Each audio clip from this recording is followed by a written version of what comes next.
Family విషయానికి వచ్చేస్తే మీ family videos అన్ని చూసినప్పుడల్లా చాలా బాగా అనిపిస్తుంది. కానీ చాలామందికి ఉండే డౌట్ ఏంటంటే ఇన్ని లక్షల డబ్బులు వస్తున్నప్పుడు ఎందుకు మీ సిస్టర్కి ఇంకా ఆపరేషన్ చేయించకుండా ఇంకా అలా వదిలేయడానికి రీజన్ ఏంటి? పెళ్లి చేయకుండా తను అలా ఉంచేయడానికి ఇంట్లో ఉంచుకోవడానికి రీజన్ ఏంటి? ఇప్పుడు చాలా మందికి అది క్వశ్చన్ ఉంది బ్రో.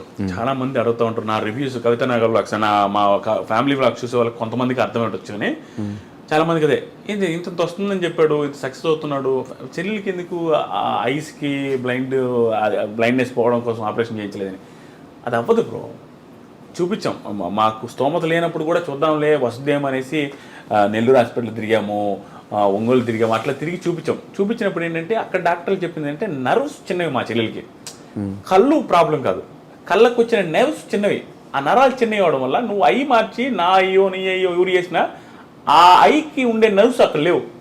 ఇప్పుడున్న మా చెల్లెలకు ఉన్నది, మా చెల్లెలు బ్లైండ్ ఎట్లా అంటే చిన్న ఐస్ బ్రో, ఇంతే ఉంటాయి. నువ్వు ఎంత ఆ పిల్ల ఇంత తెరిచినా కూడా ఇంత తెరిచినట్టు ఉంటుంది, చాలా చిన్నవి.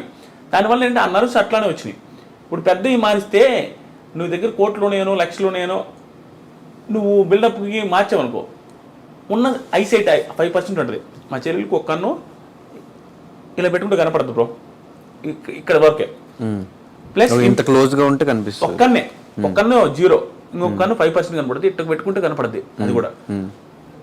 అది కూడా కనపడద్దు అని చెప్పి ఇంట్లో ఈ విల్లాకి వస్తే మొత్తం ఒక 10 నిమిషాలు అటు ఇటు తిరిగిందంటే ఇంక నువ్వు ఏది దమ్మని తెచ్చేస్తుంది. కనపడి కాదు, అంచనాతో తెచ్చేస్తుంది. నువ్వు మధ్యలో అటు పోయినప్పుడు ఏదైనా అడ్డం పెట్టు తన్నేస్తుంది, పాపన్నా తొక్కేస్తుంది. కానీ చాలా జాగ్రత్తగా పాప గజ్జలేసాం, ఎందుకంటే పాప ఉన్నదని తెలియాలని అన్ని తీసుకుంటా ఉన్నాం. కానీ ఆపరేషన్ చేయించడానికి పాసిబిలిటీ లేదు బ్రో. ఇంకా జీవితాంతం అలాగే ఉంటుంది. ఈవెన్ ఐసైట్ తగ్గుతూ ఉంటుంది ఆ ఉన్న 5% కూడా. చాలా మందికి డౌట్ ఏంటంటే వంట చేస్తుంది కదా కనిపిస్తుందేమో, కనిపించి కూడా వీళ్ళు యాక్టింగ్ చేస్తున్నారు అనుకుంటాం.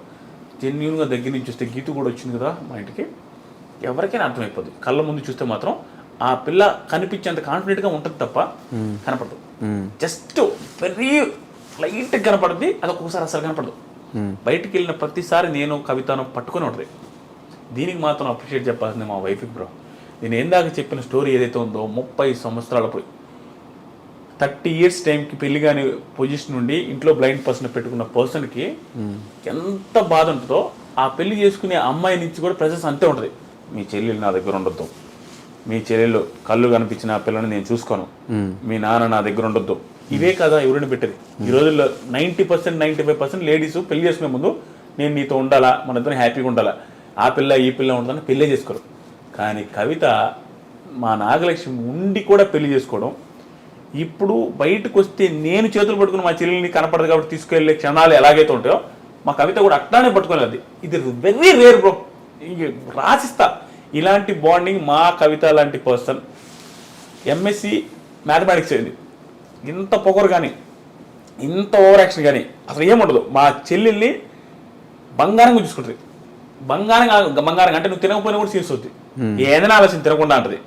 అంత ప్రేమగా చూసుకుంటుంది. చేతులు పట్టుకుని వెళ్ళద్ది, ఎంత రామోషి ఫీల్ అవ్వదు. గుడికి వెళ్తున్నా కూడా పట్టుకొని ప్రదక్షిణలు చేస్తున్నా తిప్పి చూపిస్తుంది. శారీ కట్టేటప్పుడు ఆ పిల్లకి అర్థం కాకపోతే ఈ దాంట్లో ఇష్టం ఏదండ వేయాలా ఏది వేయాలనేది చూసి వేస్తుంది. 1-2 సార్లు తీసేస్తుంది. చీర ఏదైనా ఉన్న ఐరన్ చేయమన్నా కూడా కొంచెం ముడతలు పెడితే చూసి చేస్తుంది. ప్రతి ఒక్కటి బ్రో. ఆడపిల్లల ప్రాబ్లం ఉంటుంది చూస్తారా, ఆ ప్రాబ్లమ్స్ అన్నీ కూడా దగ్గర నుండి చూసుకుంటుంది. ఆ పిల్ల నాకు ఆశ్చర్యం అనిపిస్తుంది. నా అదృష్టం బ్రో నిజంగా. లేకుండా ఉంటే ఎన్ని స్ట్రగుల్ వస్తాయంటే, నాకు ఫ్యామిలీ అంటే పిచ్చి బ్రో. మా నాన్న మా చెల్లెన్న ఇష్టం. అలాంటిది అర్థం చేసుకుని పిల్లం వచ్చింటే నేను ఎన్ని లక్షలు సంపాదించిన లైఫ్లో హ్యాపీనెస్ ఉండదు. ఏముంటుంది, నీ చెల్లెలు నాకు ఆడొద్దు, మీ నాన్న నాకు ఆడొద్దు అంటే నేను ఏం చేయగలను, నాకు హ్యాపీనెస్ ఉండదు. ఎందుకంటే నాకు ఫ్యామిలీ అంటే ఇష్టం. నేనుగా వదలలేను బ్రో. కొంతమంది ఎదవలు మూర్ఖులు, నేను పాయింట్ వచ్చింది కూడా చెప్తా, ఎలా బ్రో పేరెంట్స్ని వదిలేస్తారు? ఎలా బ్రో? ఎంత ఎదవలైనా చూసుకోవాలి కదా బ్రో. నిన్ను కని నీ వచ్చెత్తి పోసి నీ పెంట గడిగి ఇంత చేసి నీకు ఏది కావాలంటే ఇచ్చి ఎవడికి ఉండిపోయి సాకిన వాళ్ళు చాలా తక్కువ. లేకపోయినా సాగితే నువ్వు టైంకి వచ్చేసరికి నువ్వు కూడు పెట్టడానికి బాధపడితే ఎట్లా బ్రో? నువ్వు ఎదిగి నీ ఒక సిచ్యువేషన్కి వచ్చేసరికి మీ అమ్మ మీ నాన్న గట్టిగా 10 సంవత్సరాలు బతికేది చాలా మంది. ఆ 10 years చూడలేవా? 30 సంవత్సరాలు నువ్వు ఎన్ని ఎదవ చేష్టలు చేసుంటావు, అన్నీ చూసారు, నువ్వు చూడలేవా? అలాంటిది ఎట్లా వదిలేస్తారు? నాకు ఆశ్చర్యం అనిపిస్తుంది. నాకు మాత్రం బ్రో ఇంట్లో వాళ్ళు అంటే బీభత్సం ఇష్టం. నేను తిడతా మా ఇంట్లోనే, మా చెల్లిని తిడుతుంటా, మా చెల్లితో క్లోజుకుంటా, మా నాన్న అరుస్తుంటా ఏదైనా తప్పు చేస్తే. కానీ నాకు బీభత్సం ఇష్టం. అంటే వాళ్ళ గురించి ఆలోచిస్తే ఎక్కువ.